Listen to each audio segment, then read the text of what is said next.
How to turn on or turn off Samsung Wallet in customized apps on Samsung Galaxy S26 Ultra.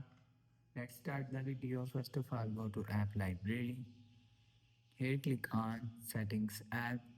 Now in Setting, scroll down, scroll down and click on General Management.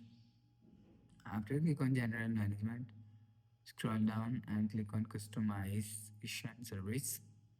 After click on Customization Service, scroll down and you will see Samsung Wallet is here. If you want to turn off Samsung Wallet, so turn off this button.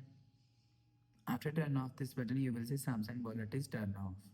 If you want to turn on Samsung Wallet, so turn on this button.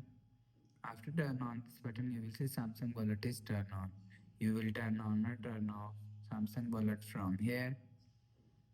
After the process, go back to home screen.